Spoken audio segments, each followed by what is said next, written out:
Hey, what's up, Solarpreneurs? Today I'm going to tell you how I lost $4,000 on a deal just from lack of preparation. Some crucial mistakes I made that hopefully you can learn from and not do the same thing. So, welcome to the podcast. My name's Taylor Armstrong. We're here to help you close more deals, generate more leads and referrals, and have a much better time in the solar industry. Hope you're closing lots of deals. Hope you're having success in the solar industry. No better time to be selling solar than right now. We got crazy urgency with Trump's big, beautiful bill just passing. We've got tax credits expiring at the end of this year.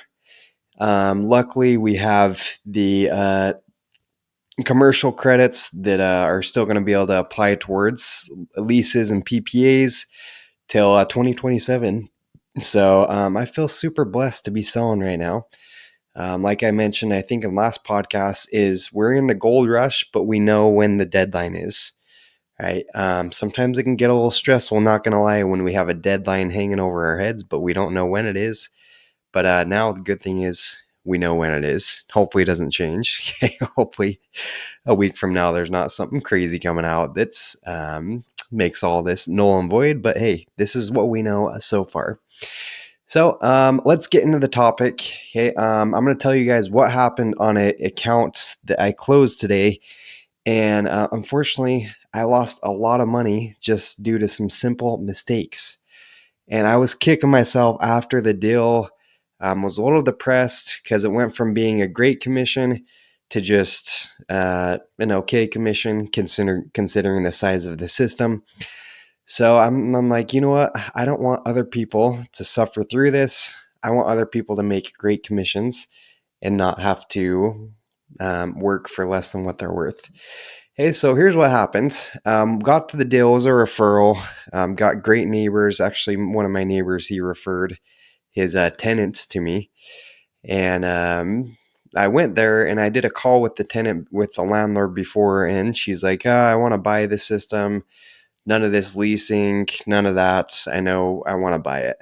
So I went there just expecting that it was going to be some just wealthy landlord that owns a bunch of homes that only buys their stuff, cash and all that. So I went there kind of like expecting the worst, I guess you could say, because, at least out here, we don't do a lot of cash deals. They're always a little bit trickier. People tend to drag their feet on them, not want to write the check and all that. So kind of had maybe a little bit of a preconceived notion of it, which that's one thing you can learn from. Always go into the deal expecting you're going to close it and don't prejudge the customer, right? Which I did a little bit. But went in there and to my surprise, she was super chill. She had super nice house, but she was chill and she was actually really open-minded to doing a PPA. Power purchase agreement, which is the main product we're selling right now in Southern California.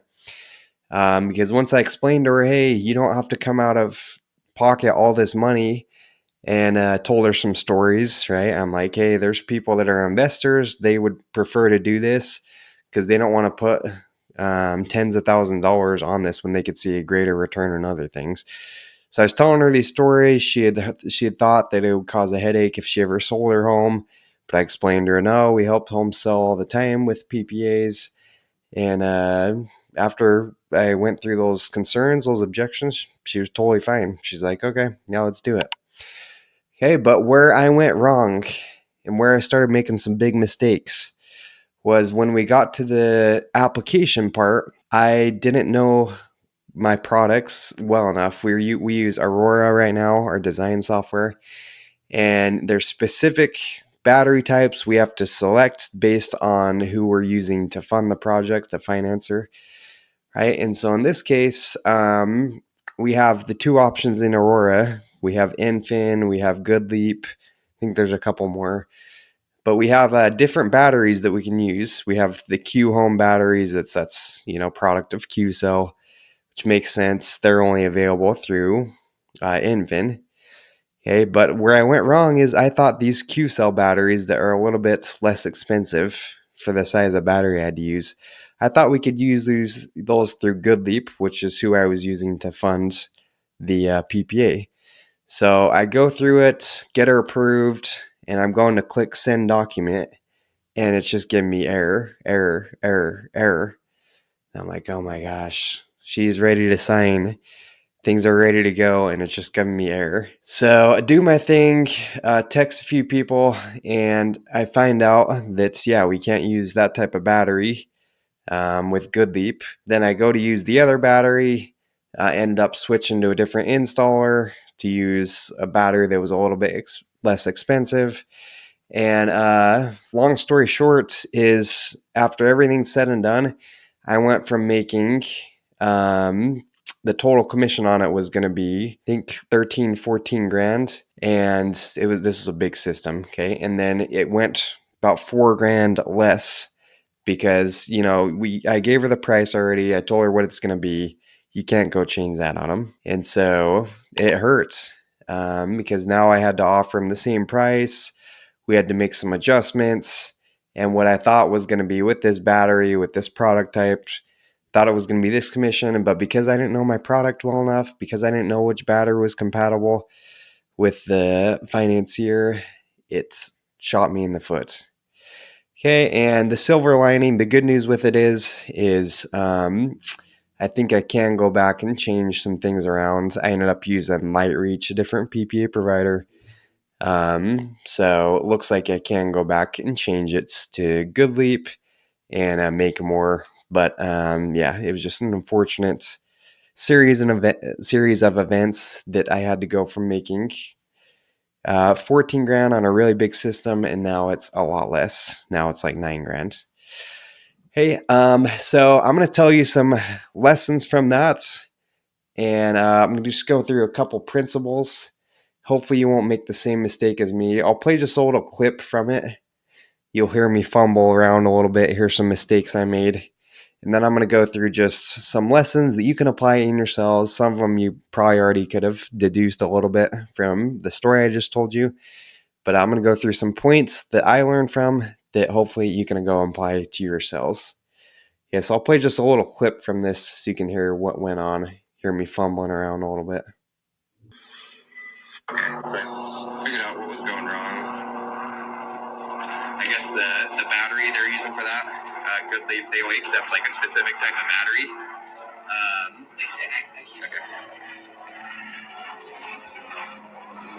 So they only accept this specific type of battery, and I guess the one we selected wasn't like compatible with what they're requiring. So there's two options. We can use the battery they require, but it's like a more expensive one, and it's the same capacity, but it's just supposed to have, I guess, a couple more advanced features. So probably would take the numbers up another 15 to 20 a month on that one. Or we can use we have a different lender that will accept the other battery we use and keep it the same. So you're saying it won't be this efficient? It's the PPA. If we go with that plan, then we have to pay more to get that other kind of battery? Well, yeah, just the bank we're using called GoodLeap, they only accept a specific battery. And so that battery, there's more costs, I guess. So they're saying we'd have to bump the monthly number up by about $15 to $20. But if we don't buy it? Yeah. I don't think I'm going to spend $57,000. Yeah, I'm just saying this would go to like $310, $315 instead of $294. Or we have another bank we use that'll accept the original battery, and then that'll keep the number about the same. Okay. So I don't know, you okay if we just do that, just switch to the other bank? I think I want to maximize what they're going to have to pay. So I think if we can accept the battery that you mentioned. Okay, so you're fine if it goes up to 300? No. Oh, I'm sorry, another bank. Okay, yeah. Okay, let's do that, yeah. Okay, so you heard a little bit, fumbling around, made me look a little unprofessional, have to transition to another finance partner, another lender. So yeah, luckily she was pretty chill. She was fine with switching it. But some people, you say this stuff, you try to say, oh, we got to up the price or we got to switch. Some people just say, you know what, nah, you know what, leave me, I'll think about it, I'll get back to you, let me see what I want to decide. Yeah, I've had that happen in deals too. Okay, so here's 3 things I learned, okay, that I want to go through with y'all. So the first one is your close rate is going to depend on your confidence. Okay, you can see that I didn't have a ton of confidence. My confidence went down when I had to switch lenders, when I had to transition. And like I said, I've lost deals because of this. So make sure you have confidence. If you don't, try to stay as confident as possible. Because if you have to switch things up a little bit, the less confidence you look, then it's going to even more likelihood that they're going to not sign today. Make sure you have confidence. And the way you can do that is be prepared. And that's the second point, is preparation is not always going to be the sexiest thing, right? For me, I'm personally not like the owl type. I'm not the engineer type. I don't like learning about all the panels. I don't like learning about all the battery specs. Some people love that stuff, but I'm a simple guy. I like to basically know what I need to know to close the deal, but I'm not the type that wants to learn every single spec and battery capacity and panel type, every detail about it. So just make sure you know what you need to know. And more importantly, make sure you have everything set up with your logins. I had another situation a couple weeks ago where I had to go back to a deal because I couldn't figure out my login. So it's things as simple as that. Make sure you're set up with all your logins. Have your go-to lenders you use, have your go-to things. But I've had situations where we have a credit fail, transition to a different lender, and I'm not set up right, and I either have to go back or I've lost the deal in some cases. Another situation last week. I had this was kind of crazy, and this I feel like wasn't totally my fault. I don't even know why this happens, but we use Aurora, and I signed a deal through GoodLeap. What happened was, though, I selected the wrong rate plan. You have to select the rate plan they're on before going solar. And I didn't know this. Somehow by default, it was selected a completely different utility outside of San Diego. So I signed the deal, everything went through, and then a week later, I get a kickback saying, "Oh, you need to go re-sign this deal," because it was signed with a whole different utility, it's a whole different rate plan. So this was crazy. I'm like, and it wasn't just re-sign. I had to go back, rerun their credit, redo everything, like create an entire new lead in the system. So whoever's working with GoodLeap and Aurora, hopefully they can fix that, because I'm like, man, this is ridiculous that I have to start from scratch again. But things as little as that, they can cost you. And luckily, this customer I was able to re-sign. But some customers, you have to do something like that. Go back to them and say, "Hey, we have to start from scratch, Mr. Customer. We have to rerun your credit." You're not going to say it like that. I framed it in a way that was as good as possible. But there's people that'll just be like, you know what, forget about it. Or they'll be too tough to get in touch with, and then the deal will fall through because of that. So make sure you have your ducks in a row to where you know the things that need to be selected. You know the rate plans you're supposed to select. You know the products, the batteries, the panels. That's another thing. Some of them require specific panels. So just make sure you know all that. Okay, make sure you're prepared. And then the third thing here, third lesson, third principle, is just have systems set up. Okay, so I mentioned that in this deal, luckily I had a group text I texted, and then just went through my people that I usually reach out to, finally figured out what was wrong. But yeah, if you don't have a support system, that's the power of having a team. We have our group chats, we have our group closer chat, and then we have, depending on the installer, for most of the installers we use, we have someone that's kind of like a rep support person. And luckily, I was able to get a pretty quick response from them. They helped me troubleshoot, figure out what the problem was, and transition on. And so it's super important. Have a group chat, and then have a person you can trust with emergencies. Hey, we have a guy named Zach at our company that's kind of like the rep support, sales support guy. We call him Zach GPT. But have a Zach GPT. Hey, if you don't have someone like that that's pending, that can answer quick questions, sometimes you're going to be in a huge bind. Okay, because I manage a team. We have managers, but if your managers, they're also selling at a high level, you can't count on them to always respond, right? What if they're in a deal? What if they have stuff going on? So if you can have multiple people and someone that can respond quick, it's going to help you out a lot. And speaking of GPT, Chat GPT, it actually can answer a ton of questions for you on random stuff. So I actually use that pretty frequently in deals, just using AI to help me troubleshoot and get answers to things that I didn't know. Hey, because I mean, I had another situation where the last thing I'll say on this is if you can have someone just audit your deals before you leave the home. Hey, just go through and a checklist, little mental checklist, or keep it on your notes. Make sure you know everything that needs to be done. If there's any uncertainty at all, have someone audit the deal. If you can have some type of account manager or someone go through, make sure everything's cleared, you're not missing any documents, everything's cleared with the lender. It's going to save you a ton of time and help a lot. I had a account, it's been like probably 8 months now, but signed them. They were super excited about it. It was a lay down deal. And we had so many issues, had to go back 3 times, missing documents.